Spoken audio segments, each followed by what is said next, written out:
এখানে এসে বলুক যে তৃণমূল কংগ্রেসের কোন নেতা এখান থেকে পয়সা খাচ্ছে। মমতা ব্যানার্জি, অভিষেক ব্যানার্জি লড়তেছে এই পশ্চিমবঙ্গের জন্য। এখানকার বিজেপির লোক বালি বিক্রি করে তৃণমূলের নামে দোষ দিবে, এটা হইতে দেবো না। আপনারা পাহারা দিবেন না, আমরা মমতা ব্যানার্জির সৈনিক, আমরা পাহারা দিব। মালিককে ডাকেন। বৃহস্পতিবার রাতে রাজগঞ্জ মাঝিয়ালি গ্রাম পঞ্চায়েতের করতোয়া নদীর ঘাটে অবৈধভাবে ডাম্পার দিয়ে বালি তোলা হচ্ছিল।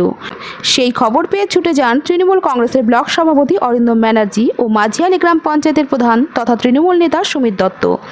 ডাম্পার আটকে পুলিশকে খবর দেয়। পরে দুটি ডাম্পার পুলিশের হাতে তুলে দেয় ব্লক সভাপতি নিজে। সেখানে তৃণমূল কংগ্রেসের ব্লক সভাপতি অরিন্দম ব্যানার্জি জানায়, রাত্রিবেলা আমরা খবর পাই যে এই এলাকায় কিছুদিন যাবৎ, মানে দীর্ঘদিন যাবৎ মাটির একটা কারবার হচ্ছে। তো এখানে শুনতে পাই যে তৃণমূলের নাম করে নাকি মাটির কারবার হচ্ছে। আমি সঙ্গে সঙ্গে প্রধানকে ফোন করি যে তোমার এলাকায় এরকম নদীর পাড় থেকে একদম, যদি আপনারা দেখেন ওখানে একদম পুকুর হয়ে গেছে, এরকমভাবে পকলিন লাগায়, জেসিবি লাগায়, ডাম্পার লাগায়, এখান থেকে মাটি কাটা হচ্ছে। তো প্রধান বলল যে হ্যাঁ এরকম আমিও খবর পেয়েছি। তো আমি এমএলএ সাহেবকেও জানালাম, এবং কারণ স্বাভাবিকভাবে এমএলএ সাহেব আমাদের গার্জিয়ান, ওনাকে জানানোর পরে উনি বললেন যে তোমরা গিয়ে বিষয়টা একটু দেখো এবং প্রশাসনকে জানাও।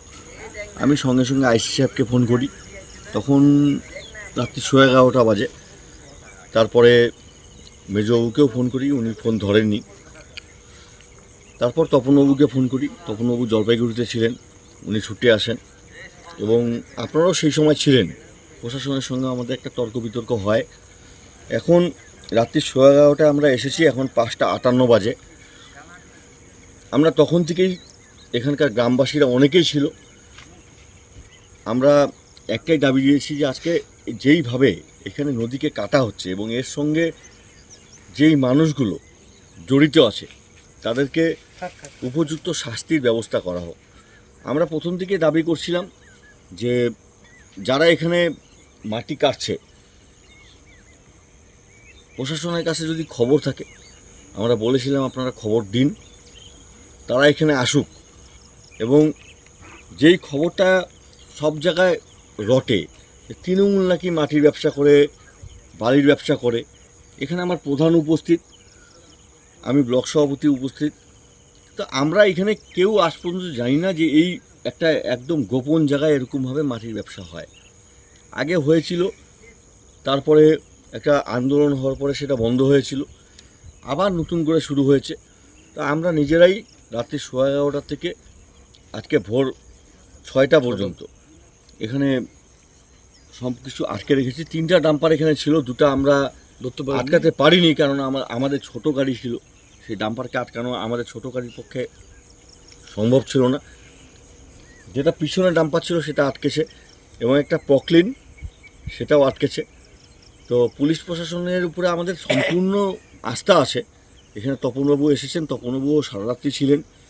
এখানে ক্রেনের একটা সমস্যা হচ্ছিল, কারণ এত বড় গাড়ি টানার জন্য ক্রেন যেটা দরকার সেটা আমাদের এখানে ছিল না, সেটা জলপাইগুড়ি থেকে এসেছে। এখন আপনাদের সামনেই আমরা বলেছিলাম যে যাতে মানুষের মধ্যে ভুল ধারণা না হয়, পুলিশ প্রশাসন এই গাড়িটা সিজ করছে, 2টা গাড়ি সিজ করবে এবং নিয়ে যাবে, এবং আইনানুগ যাতে ব্যবস্থা হয়। এই বিষয়ে বিজেপির নেতা নিতাই মণ্ডল জানায়, দেখুন, আজকে যে সমস্ত বালুর গাড়ি ডাম্পার চলছে নদী দিয়ে, প্রত্যেকটাতে জড়িত আছে তৃণমূলের নেতৃত্ব, প্রশাসন। তারা একত্রিত হয়ে তারা মাসে মাসে টাকা নিচ্ছে, তাই গাড়িগুলো চলতে পারছে। আজকে করতোয়া নদীর উপরে যে গাড়ি চলছে, আমাদের পঞ্চায়েতরা 10 বার লিখিত অভিযোগ জানিয়েছে বিএলআরওকে, আমি সঙ্গে গিয়েছি, একবার তার অ্যাকশন হয়েছে, কিন্তু প্রশাসন এই ব্যাপারে শক্ত পদক্ষেপ নিতে ভয় পাচ্ছে। আজকে বিধায়ক সাহেবের বাড়ির সামনে পাতিলা ভাষা নদী, সেই নদীতে কন্টিনিউ গাড়ি চলছে, সবসময় গাড়ি চলছে, কিন্তু বিধায়ক সাহেব বাড়ির থেকে বেরোলেই দেখতে পাচ্ছে, অথচ তার কোনো ব্যবস্থা হচ্ছে না। আজকের দিনে হয়তো কারো একটা পাওনা নিয়ে সমস্যা হয়েছে, তাই আজকে বন্ধ করেছে। আমার তাই মনে হয় যে তাদের পাওনার কিছু সমস্যা হয়েছে, কিন্তু আগামী দিনে আমরা এর বিরুদ্ধে আমরা মাঠে নামব।